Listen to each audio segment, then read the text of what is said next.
Bonjour à tous, alors dans cette vidéo on va faire une présentation du logiciel de simulateur pour calculer la rentabilité à long terme d'un investissement immobilier.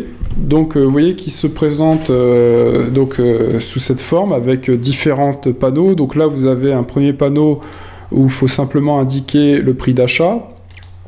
Donc là vous avez les frais d'achat, donc frais de notaire, frais d'agence, bon on va dire que c'est 10% du prix, hein, donc il calcule automatiquement 10% de cette valeur là, donc le prix frais inclus, par exemple pour un achat 100 000 euros ça fait 110 000 euros, là vous indiquez la superficie.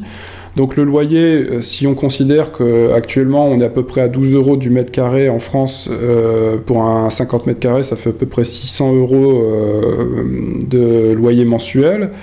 Et là vous indiquez votre apport. Alors si par exemple vous avez 30 000 euros d'apport, automatiquement il va vous calculer le crédit associé pour financer l'achat à 110 000, donc ça fait 90 000 d'apport, 80 000 de crédit. Là, vous indiquez le taux d'intérêt sur lequel vous allez investir, donc, et la durée d'endettement. Donc, par exemple, on part sur un taux à 1,5% pour un crédit à 20 ans. Là, dans cette case-là, vous indiquez votre taux d'imposition. La moins-value, on va en discuter après, c'est si par exemple vous voulez prendre en compte une moins-value dans les années à venir du prix de l'immobilier pour regarder sa rentabilité. Et on va considérer qu'on a un demi-mois de vacances locatives par an.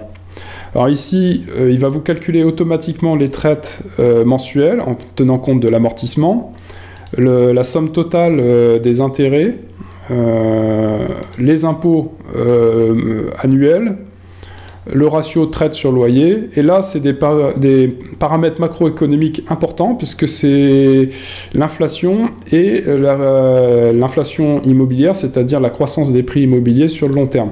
Alors ça c'est des paramètres qui sont essentiels et je connais pas d'autres logiciels sur le marché qui prend en compte ces paramètres macroéconomiques parce que c'est des paramètres fondamentaux quand on cherche à calculer la rentabilité de l'investissement sur le long terme, c'est de prendre en compte donc les paramètres macroéconomiques que sont l'inflation, les taux d'intérêt et la croissance des prix de l'immobilier.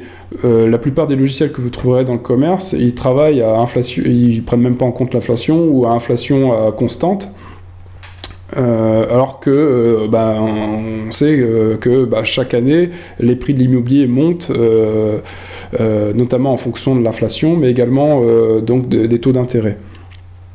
Alors là, par exemple, pour la première année, donc vos 600 euros mensuels vous rapportent 6 900 euros annuels, donc ce qui vous fait un rendement brut, c'est-à-dire 6 900 divisé par le prix à l'achat, donc 110 000, de 6,27%, auquel vous allez en retirer les intérêts mensuels, donc 100 euros par mois, donc ce qui fait 1200 euros l'année. Là, vous avez le remboursement du crédit, donc le capital, donc lui qui est constant, hein, chaque année vous allez rembourser 4 632 euros.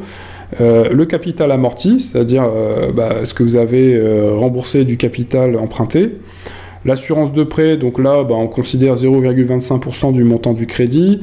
Les charges d'entretien, on va prendre 5% des loyers annuels. Donc là, les charges de copro, vous pouvez les calculer, hein.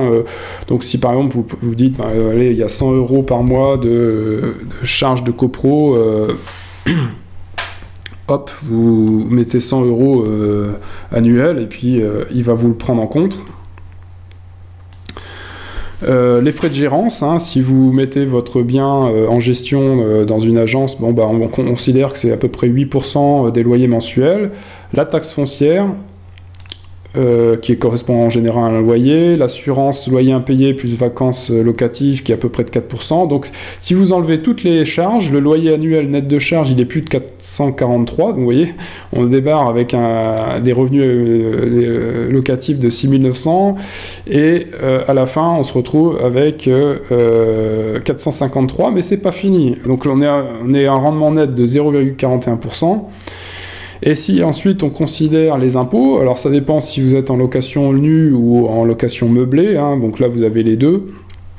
Il vous calcule le total des impôts, donc le loyer annuel d'impôts, et finalement à la fin vous avez le cash flow mensuel, c'est-à-dire ce qui rentre vraiment dans votre poche. Donc vous voyez qu'on est en cash flow négatif. Alors après, si on prend sur le long terme, vous voyez qu'au début, les premières années, vous êtes en cash flow négatif, et l'intéressant de voir, c'est à partir de quand vous êtes en cash flow positif. Donc là, compte tenu des paramètres qui ont été indiqués, vous voyez que c'est au bout de la 21e année que vous passez en cash flow positif, ce qui représente en fait un rendement net de 4%. Mais ensuite, il faut calculer la rentabilité du projet, c'est-à-dire vous rentrez et vous sortez. Donc à un moment où vous sortez, vous allez payer des plus-values, des impôts sur les plus-values du capital investi, parce que votre appartement, il a pris de la valeur, et à la revente, vous avez payé des impôts sur les plus-values. Donc là, vous avez également l'impôt sur les plus-values, et donc la rentabilité net, c'est-à-dire ce qu'on appelle le taux de rentabilité interne du projet qui est de 3%. Mais c'est pas fini. Si on veut vraiment avoir le fin du fin, c'est la rentabilité, taux de rentabilité interne net d'inflation. Et alors là, à ce moment-là, vous l'avez ici qui est de moins 6%. Donc c'est pour ça que c'est intéressant de jouer en fait avec ces paramètres-là de l'inflation pour déterminer en fait la rentabilité réelle. Donc elle est indiquée ici sur différentes périodes, 10 ans, 15 ans, 20 ans, 25 ans. Vous avez votre rentabilité nominale, votre rentabilité réelle, le cash flow mensuel, la rentabilité annuelle réelle, et l'inflation, et par rapport à ce que vous aurez gagné si vous aviez laissé votre argent dormir sur un compte épargne qui se ferait rogner par l'inflation, ce que vous auriez gagné. Donc voilà, donc je vous remercie d'avoir suivi cette vidéo, et je vous dis à bientôt pour de prochaines formations sur le site investisseurlongterme.com.